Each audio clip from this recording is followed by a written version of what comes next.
नमस्कार दोस्तों, मैं राकेश पेसी एकेडमी से। दोस्तों, आज हम बजट के चरण को डिस्कस करने जा रहे हैं। बजट का चरण को डिस्कस करने से पहले दोस्तों हमने देखने जा रहे हैं कुछ विशेष विधेयक। बजट के चरण से संबंधित या बजट से संबंधित कुछ विशेष विधेयक का मतलब होता है दोस्तों बिल। ध्यान दीजिएगा, विधेयक का मतलब होता है दोस्तों बिल। ऐसा कोई भी प्रस्ताव जिसका उद्देश्य कानून बनाना होता हो उसे विधेयक कहते हैं। ऐसा कोई भी प्रस्ताव जिसका उद्देश्य कानून बनाना हो विधेयक कहलाता है। तो बजट से संबंधित 3 विधेयक है दोस्तों, ध्यान दीजिएगा। बजट से संबंधित विधेयक,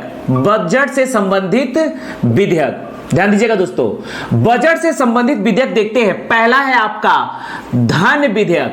भारतीय संविधान के अनुच्छेद 110 में वर्णित है दोस्तों धन विधेयक। भारतीय संविधान के अनुच्छेद 110 में वर्णित है धन विधेयक। ध्यान दीजिएगा दोस्तों, धन विधेयक। मनी बिल, पहला है दोस्तों मनी बिल। भारतीय संविधान के अनुच्छेद 110 में वर्णित है धन विधेयक, मनी बिल, धन विधेयक। दूसरा है दोस्तों अनुच्छेद 114 में वर्णित है दोस्तों विनियोग विधेयक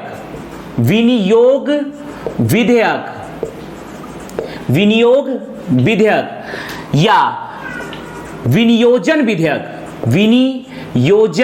विधेयक। एप्रोप्रिएशन बिल, इसे कहा जाता है दोस्तों एप्रोप्रिएशन बिल।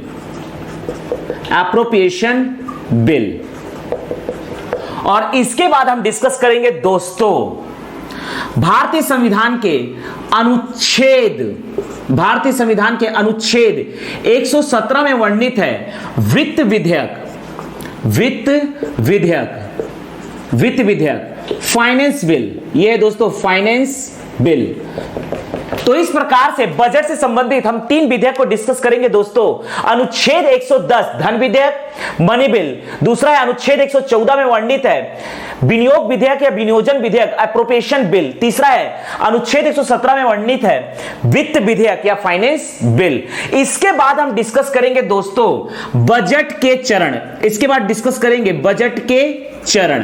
बजट के कुल 5 चरण होते हैं। पहला होता है दोस्तों प्रस्तुतिकरण। दूसरा होता है दोस्तों चर्चा। तीसरा होता है अनुदान की मांग पर मतदान।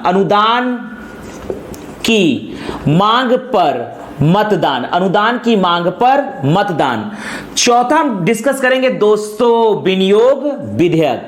चौथा इसमें हम डिस्कस करेंगे विनियोग विधेयक या विनियोजन विधेयक या अप्रोप्रिएशन बिल। और पांचवा डिस्कस करेंगे दोस्तों वित्त विधेयक। तो ये हम डिस्कस करेंगे आपका बजट के चरण में वित्त विधेयक। और इसके बाद लास्ट में डिस्कस करेंगे दोस्तों लेखा अनुदान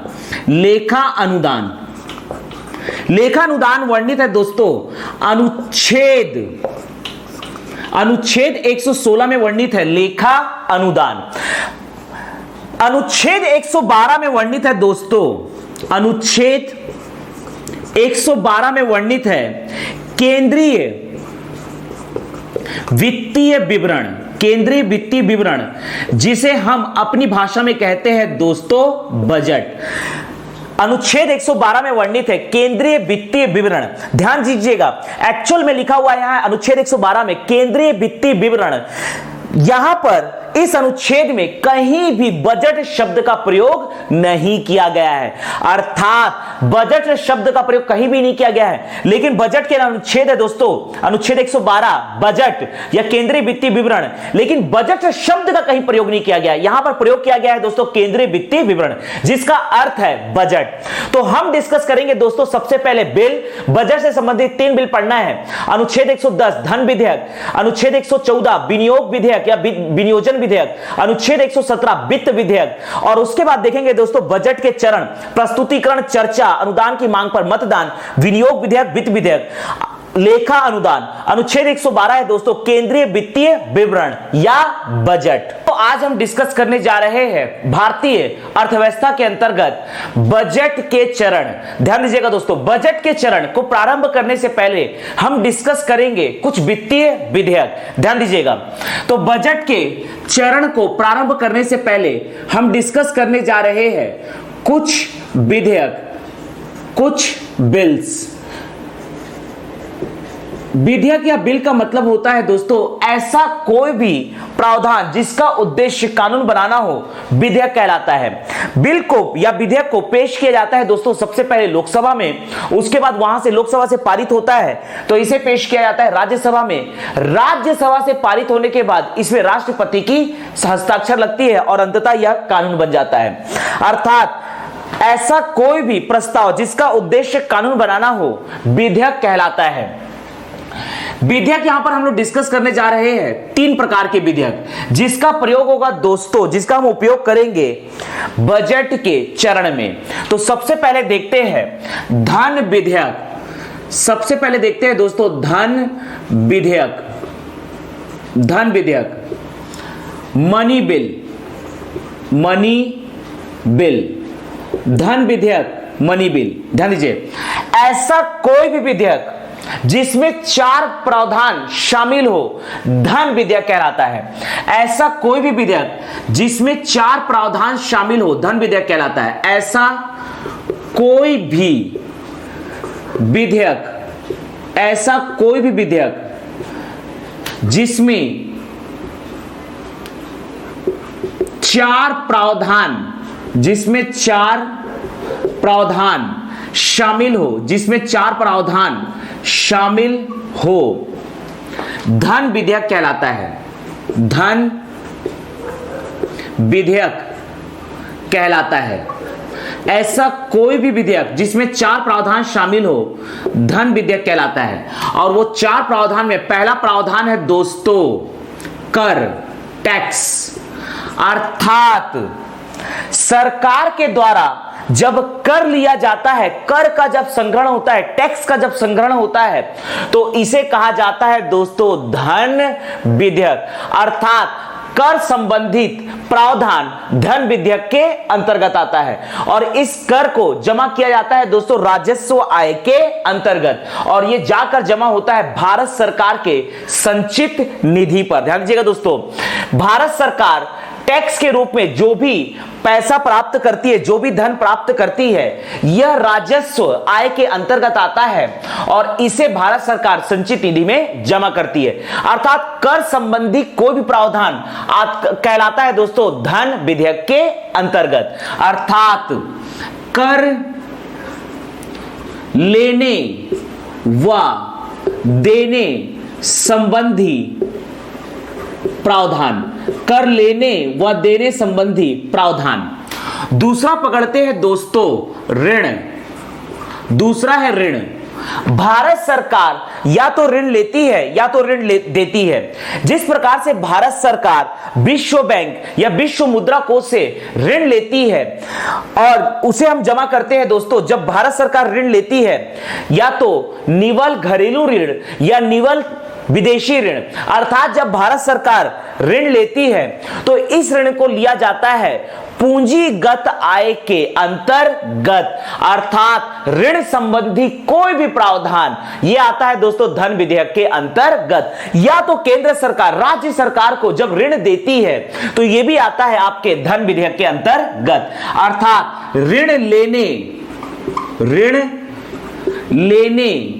व देने संबंधी प्रावधान, ऋण लेने व देने संबंधी प्रावधान यह आता है दोस्तों धन विधेयक के अंतर्गत। अर्थात भारत सरकार का जो कर आता है दोस्तों यह आता है राजस्व आय के अंतर्गत। भारत सरकार जब कर लेती है तो यह जाके जमा होता है राजस्व आय में, अर्थात अल्टीमेटली जमा होता है दोस्तों संचित निधि में। भारत सरकार जब ऋण लेती है दोस्तों तो यह जाके जमा होता है पूंजीगत आय के अंतर्गत, अर्थात ये भी जाके जमा होता है संचित निधि में। और तीसरा हम पकड़ते हैं दोस्तों संचित निधि। ध्यान दीजिएगा, यहां पर भारत सरकार संचित निधि में अभी तक पैसा जमा कर रही थी कर और ऋण के माध्यम से, लेकिन अगर संचित निधि से पैसा भारत सरकार निकालेगी या जमा करेगी, अर्थात संचित निधि में जब भारत सरकार पैसा जमा करती है या भारत सरकार जब पैसा निकालती है, तो यह भी कहलाता है दोस्तों धन विधेयक। अर्थात संचित निधि से संबंधित कोई भी प्रावधान यह कहलाता है दोस्तों धन विधेयक। अर्थात संचित निधि से धन के वियोजन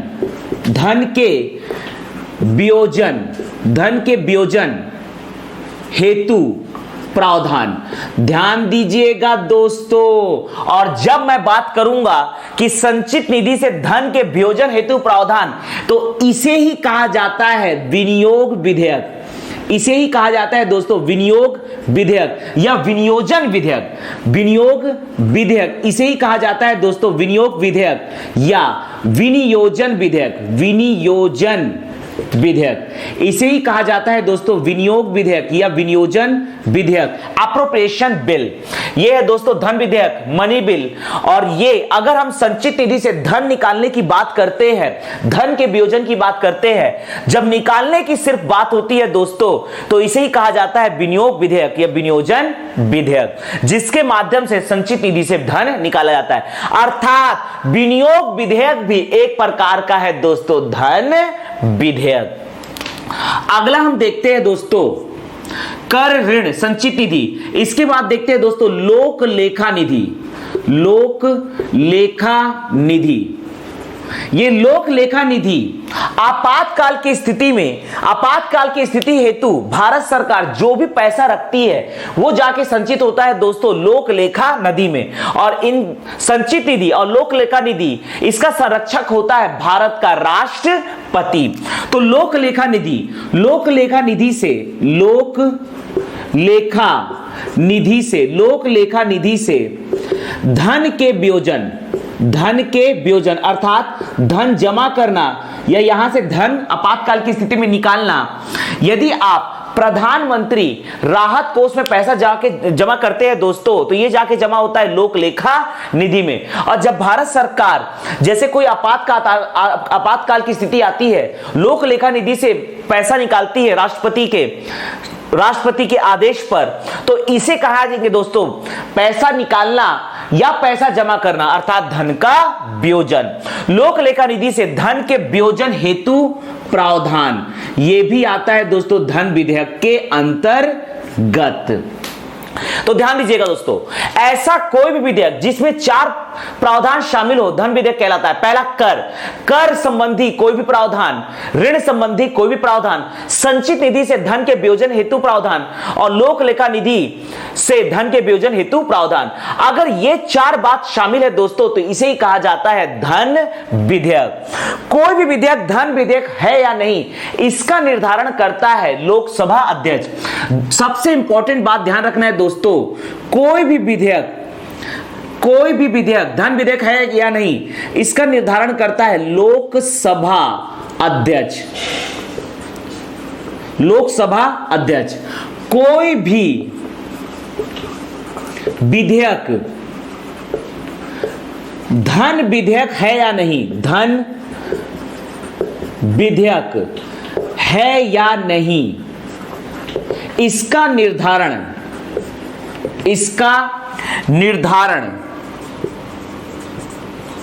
लोकसभा अध्यक्ष करता है। लोकसभा अध्यक्ष करता है। ध्यान दीजिएगा दोस्तों, अध्यक्ष करता है। कोई भी विधेयक धन विधेयक है या नहीं, इसका निर्धारण लोकसभा अध्यक्ष करता है। अर्थात धन विधेयक को केवल और केवल प्रस्तुत किया जाता है दोस्तों लोकसभा में। धन विधेयक को राज्यसभा में पहले प्रस्तुत नहीं किया जाता। धन विधेयक को सबसे पहले प्रस्तुत किया जाता है दोस्तों लोकसभा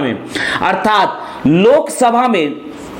अर्थात धन विधेयक को लोकसभा में प्रस्तुत किया जाता है। धन विधेयक को लोकसभा में ही, केवल लोकसभा में ही प्रस्तुत किया जाता है, प्रस्तुत किया जाता है। धन विधेयक को केवल लोकसभा में ही प्रस्तुत किया जाता है। धन विधेयक को प्रस्तुत करने की अनुमति देता है दोस्तों भारत का राष्ट्रपति। ध्यान दीजिएगा, भारत का राष्ट्रपति धन विधेयक को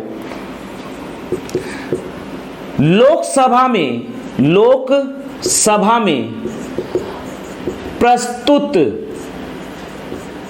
करने की अनुमति भारत का राष्ट्रपति देता है।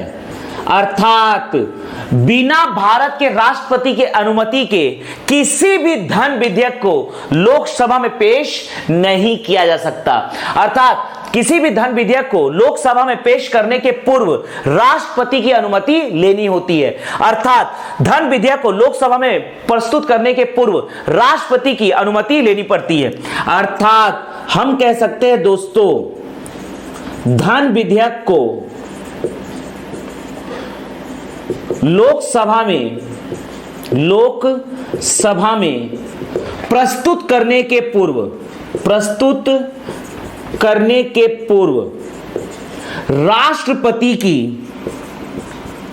राष्ट्रपति की अनुमति लेनी होती है।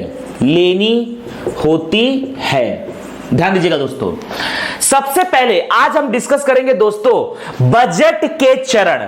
लेकिन बजट के चरण को प्रारंभ करने से पहले हम कुछ विधेयक को डिस्कस करते हैं, जिसमें सबसे पहला हम डिस्कस कर रहे हैं दोस्तों धन विधेयक, मनी बिल।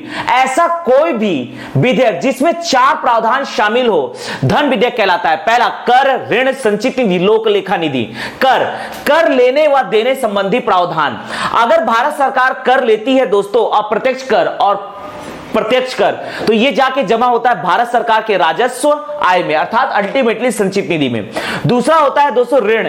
भारत सरकार या तो ऋण लेती है या ऋण देती है, अर्थात ऋण लेने व देने संबंधी प्रावधान, ये कहलाता है दोस्तों धन विधेयक। संचित निधि, जब भारत सरकार संचित निधि में पैसा जमा करती है या पैसा निकालती है, तो पैसा सिर्फ निकाला जा सकता है दोस्तों विनियोग विधेयक के माध्यम से। अर्थात भारत सरकार बिना विनियोग विधेयक के माध्यम से संचित निधि से पैसा नहीं निकाल सकती। अर्थात भारत सरकार विनियोग विधेयक या एप्रोप्रिएशन बिल, विनियोग विधेयक या विनियोजन विधेयक या एप्रोप्रिएशन बिल के माध्यम से ही संचित निधि से पैसा निकाल सकती है। इसके बाद देखते हैं दोस्तों लोक लेखा निधि। लोक लेखा निधि से धन के वियोजन हेतु प्रावधान। आपातकाल की स्थिति हेतु जो पैसा जमा किया जाता है दोस्तों, उसे ही कहते हैं लोक लेखा निधि। संचित निधि व लोक लेखा निधि का संरक्षक होता है भारत का राष्ट्रपति। इसीलिए किसी भी धन विधेयक को लोकसभा में प्रस्तुत करने के पूर्व राष्ट्रपति की अनुमति लेनी होती है कि भारत में किसी भी प्रकार का धन संकट तो नहीं है। इसको सुनिश्चित करने हेतु राष्ट्रपति की अनुमति लेनी होती है, क्योंकि संचित निधि व लोक लेखा निधि का संरक्षक होता है भारत का राष्ट्रपति। ध्यान दीजिएगा दोस्तों, लोकसभा अध्यक्ष, कोई भी विधेयक धन विधेयक है या नहीं, इसका निर्धारण लोकसभा अध्यक्ष करता है। इसीलिए धन विधेयक को केवल और केवल लोकसभा में ही प्रस्तुत किया जाता है। कोई भी धन विधेयक को लोकसभा में प्रस्तुत करने के पूर्व राष्ट्रपति की अनुमति लेनी होती है। इसके बाद हम डिस्कस करते हैं दोस्तों दूसरा विनियोग विधेयक। विनियोग विधेयक या विनियोजन विधेयक, विनियोग विधेयक या विनियोजन विधेयक, विनियोजन विधेयक, या इसे हम कहते हैं दोस्तों एप्रोप्रिएशन बिल। एप्रोप्रिएशन बिल, ध्यान दीजिएगा दोस्तों, संचित निधि से धन के वियोजन हेतु, संचित निधि से धन के वियोजन हेतु बनाए गए विधेयक को विनियोग विधेयक कहते हैं। संचित निधि, इसमें सबसे इंपॉर्टेंट पॉइंट है दोस्तों संचित निधि, ध्यान दीजिएगा। संचित निधि से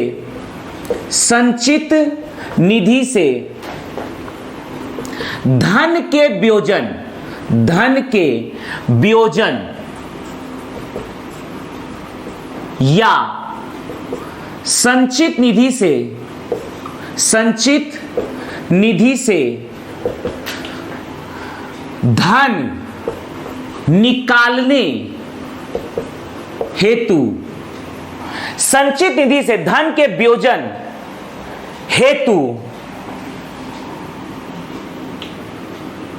बनाए गए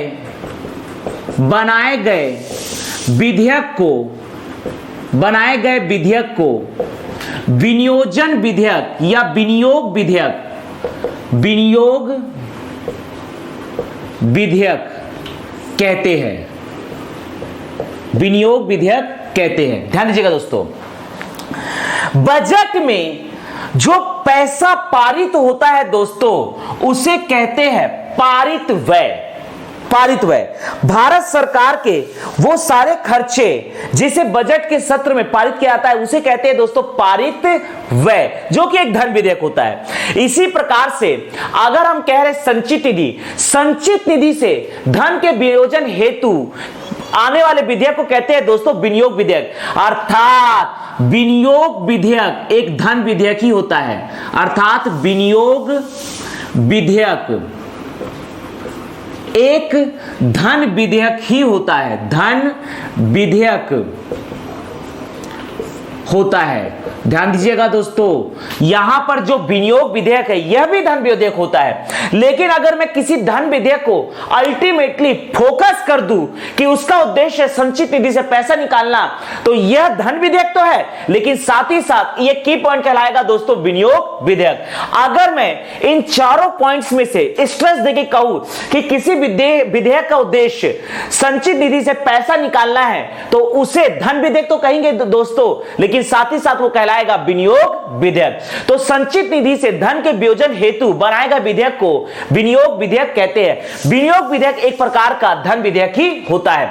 जब संसद से पैसा पारित होता है तो इसे कहा जाता है दोस्तों पारित व्यय।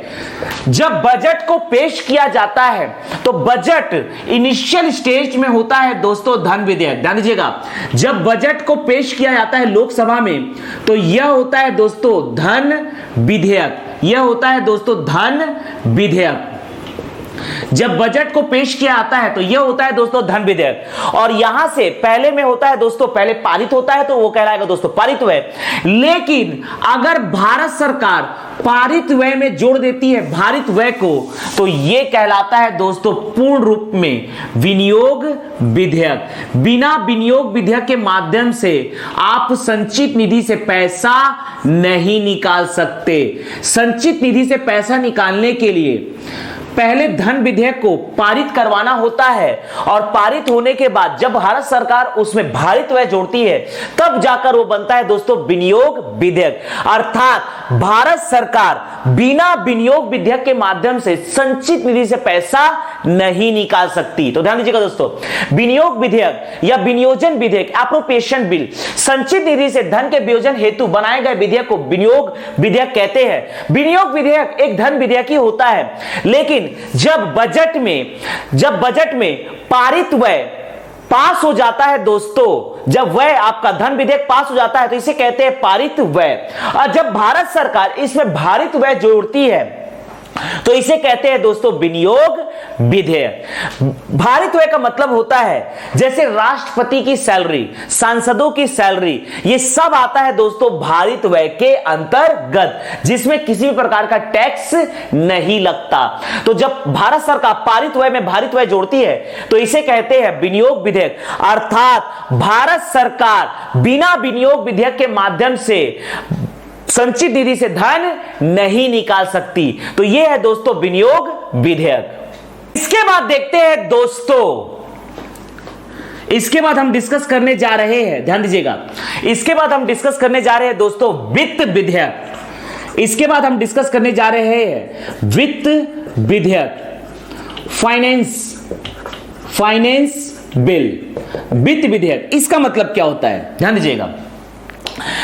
सबसे पहले भारत सरकार बजट को एक धन विधेयक के रूप में प्रस्तुत करती है लोकसभा में, और यह जब पारित हो जाता है धन विधेयक तो इसे कहते हैं दोस्तों पारित व्यय। और पारित व्यय में जब भारित व्यय भारत सरकार के द्वारा जोड़ दिया जाता है तो इसे कहा जाता है विनियोग विधेयक। अर्थात भारत सरकार विनियोग विधेयक के माध्यम से संचित निधि से धन आहरित करती है।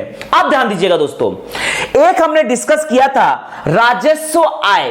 राजस्व आय में आय का सबसे बड़ा स्रोत होता है टैक्स, प्रत्यक्ष कर तथा अप्रत्यक्ष कर। इसके अतिरिक्त होता है सार्वजनिक कंपनियों से, सार्वजनिक उपक्रम से प्राप्त आय। ये सभी आता है दोस्तों राजस्व आय के अंतर्गत। हमने डिस्कस किया दोस्तों राजस्व व्यय। राजस्व व्यय का मुख्य उद्देश्य होता है लोक कल्याणकारी व्यवस्था की स्थापना करना, अर्थात लोक कल्याणकारी व्यय जो कि है दोस्तों राजस्व व्यय, जो दो प्रकार का होता है। एक होता है दोस्तों विकासात्मक और एक होता है गैर विकासात्मक। विकासात्मक का मतलब होता है योजनागत व्यय, जैसे कि आपका शिक्षा चिकित्सा, ये जितने भी व्यय है दोस्तों, ऊर्जा, परिवहन, संचार, ये सभी है आपके योजनागत व्यय। गैर योजनागत व्यय या गैर विकासात्मक व्यय में हमने डिस्कस किया था दोस्तों रक्षा पर व्यय, तथा रक्षा पर व्यय के अतिरिक्त हमने डिस्कस किया था दोस्तों कर्मचारियों को दिए जाने वाला वेतन। ये सभी आता है दोस्तों राजस्व व्यय के अंतर्गत। ध्यान दीजिएगा, अर्थात जब भारत सरकार इस विनियोग विधेयक में, जब भारत सरकार इस विनियोग विधेयक में, अब यहां पर विनियोग विधेयक जो कि ऑलरेडी एक धन विधेयक ही है जिसके अंतर्गत शामिल है पारित व्यय तथा भारित व्यय, जब भारत सरकार विनियोग विधेयक में अपने राजस्व आय तथा राजस्व आय तथा राजस्व व्यय को जोड़ दे, ध्यान दीजिएगा दोस्तों, राजस्व आय तथा राजस्व व्यय को जोड़ देती है। जब विनियोग विधेयक में भारत सरकार राजस्व आय व राजस्व व्यय को जोड़ती है, राजस्व आय का मुख्य स्रोत है दोस्तों कर, लेकिन राजस्व व्यय ये खर्चा है दोस्तों योजनागत खर्चा, अर्थात योजना या गैर योजनागत तरीके से जो खर्चा किया जाएगा वो है दोस्तों राजस्व व्यय। ध्यान दीजिएगा, तो विनियोग, भारत सरकार विनियोग विधेयक में जब अपने राजस्व व्यय जिसका प्रमुख स्रोत है कर, राजस्व व्यय जो सबसे ज्यादा खर्च होगा दोस्तों योजनागत तरीके से भारत के जनता के ऊपर खर्च होगा, तो राजस्व आय और राजस्व व्यय को जोड़ देती है, तो इसे कहते हैं दोस्तों वित्त विधेयक। यह कहलाता है फाइनेंस बिल। यह आपका है दोस्तों वित्त विधेयक। ध्यान दीजिएगा, यह आपका कहलाएगा वित्त विधेयक। जब भारत सरकार विनियोग विधेयक में राजस्व आय तथा राजस्व व्यय को जोड़ देती है, अपने योजनागत खर्चा या गैर योजनागत खर्चा तथा राजस्व आय टैक्स को जोड़ देती है, तो इस प्रकार के विधेयक को कहते हैं दोस्तों वित्त विधेयक। विनियोग विधेयक में जब राजस्व आय तथा राजस्व व्यय को जोड़ा जाता है तो इस प्रकार के विधेयक को कहते हैं दोस्तों वित्त विधेयक। अर्थात बजट जब पूर्णतः पारित होता है दोस्तों तो यह कहलाता है वित्त विधेयक। जब बजट पूरी तरह से पास होता है दोस्तों संसद से तो बजट कहलाता है दोस्तों वित्त विधेयक। अर्थात बजट होता है वित्त विधेयक, बजट होता है दोस्तों वित्त विधेयक। जब बजट को पेश किया जाता है तो बजट होता है एक धन विधेयक, लेकिन जब बजट पूर्णतः पारित होता है दोस्तों तो यह कहलाता है वित्त विधेयक। अर्थात बजट वित्त विधेयक होता है। ध्यान दीजिएगा, तो चलिए दोस्तों अब हम डिस्कस करने जा रहे हैं बजट के चरण। यह हमने डिस्कस किया दोस्तों विधेयक या बिल, जिसमें हमने पहले डिस्कस किया धन विधेयक या मनी विधेयक। ऐसा कोई भी विधेयक जिसमें चार प्रावधान शामिल हो धन विधेयक कहलाता है। कर, ऋण, संचित निधि, लोक लेखा निधि। ये देखिए दोस्तों यहां पर मैंने कर बोला, और कर राजस्व आय अर्थात वित्त विधेयक का ही एक पार्ट है दोस्तों। तो यहां पर ये जो कर है वित्त विधेयक का ही एक पार्ट था। तो कर, ऋण, संचित निधि, लोक लेखा निधि। कर लेने व देने संबंधी प्रावधान, ऋण लेने व देने संबंधी प्रावधान, संचित निधि से धन के वियोजन हेतु बनाए गए प्रावधान, यह कहलाता है दोस्तों एक्चुअल में विनियोग विधेयक या विनियोजन विधेयक, जो कि एक धन विधेयक होता है। लोक लेखा निधि से धन के वियोजन हेतु बनाए गए प्रावधान। कोई भी विधेयक धन विधेयक है या नहीं, इसका निर्धारण लोकसभा अध्यक्ष करता है। धन विधेयक को केवल और केवल लोकसभा में ही प्रस्तुत किया जाता है। धन विधेयक को केवल और केवल लोकसभा में ही प्रस्तुत किया जाता है। ध्यान दीजिएगा, लोकसभा में धन विधेयक को लोकसभा में प्रस्तुत करने के पूर्व राष्ट्रपति की अनुमति लेनी पड़ती है। बिना राष्ट्रपति की अनुमति के धन विधेयक को लोकसभा में प्रस्तुत नहीं किया जा सकता। दूसरा है दोस्तों विनियोग विधेयक या विनियोजन विधेयक या एप्रोप्रिएशन बिल। संचित निधि से धन के वियोजन हेतु बनाए गए विधेयक को विनियोग विधेयक या विनियोजन विधेयक कहते हैं। अर्थात जब धन विधेयक पारित होता है तो इसे कहते हैं दोस्तों पारित व्यय। पारित व्यय में जब सरकार भारित व्यय को जोड़ती है जिसमें टैक्स नहीं लगता, तो उसे कहते हैं दोस्तों सम्मिलित रूप में विनियोग विधेयक। वित्त विधेयक, जब भारत सरकार विनियोग विधेयक में राजस्व आय तथा राजस्व व्यय को जोड़ती है तो इसे कहते हैं दोस्तों वित्त विधेयक। अब हम डिस्कस करने जा रहे हैं दोस्तों बजट के चरण।